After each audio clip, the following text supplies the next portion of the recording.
Hinding-hindi ko makakalimutan ang ginawa mong pagbubugbog sa akin.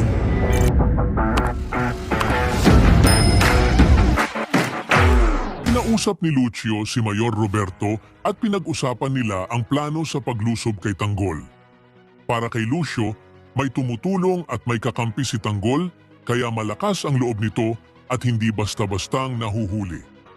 Pinapaalalahanan niya si Roberto na dapat mas lalong paghandaan ang laban dahil hindi sila siguradong kaya nilang tapusin si Tanggol sa isang iglap. Nalaman ng isa sa mga kasamahan ni Rigor sa pulisya na ang bagong kotse na minamaneho ni Rigor ay galing pala sa Chinese na pinakawalan niya. Agad niya itong sinabi kay Hector at para kay Hector, malinaw na indikasyon ito na may mali sa kilos ni Rigor at posibleng binabayaran ito. Agad namang pinaalam ni Hector na malakas ang kutob niya na sinusuhulan si Rigor. Narinig ito ni Mando at agad niyang ipinagtanggol si Rigor, sinasabing mali ang pinaparatang nila. Ngunit hindi napigilan ng isa sa kasamahan nila ang galit at sinabing bakit pa pinoprotektahan si Rigor kahit halatang halata na ang galawan nito.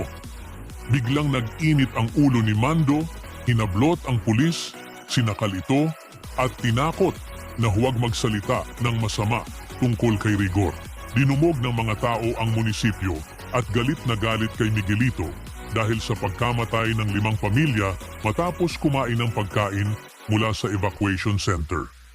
Nagkagulo sa labas, sigawan at reklamo ng mga residente.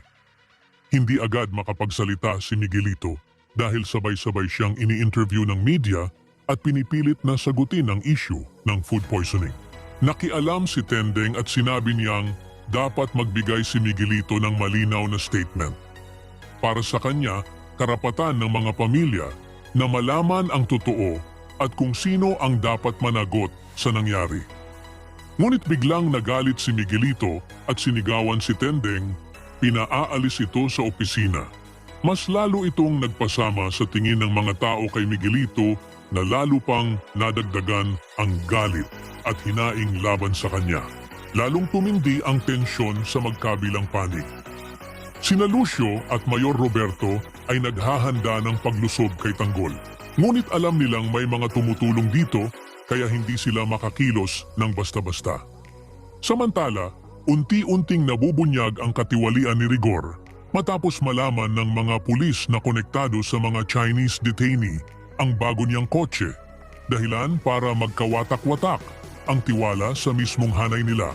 Habang nangyayari ito, nagngangalit ang mga tao at sinugod ang munisipyo dahil sa 5 namatay mula sa pagkaing ibinigay ng kampo ni Miguelito.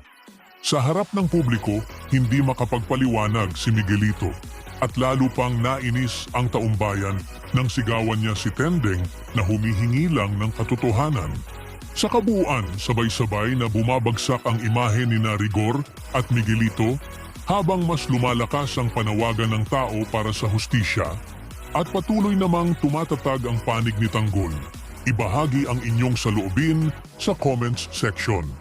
Huwag kalimutang mag-subscribe at i-click ang notification bell para hindi ninyo ma-miss ang susunod na kabanata ng Batang Quiapo. Maraming salamat sa panunood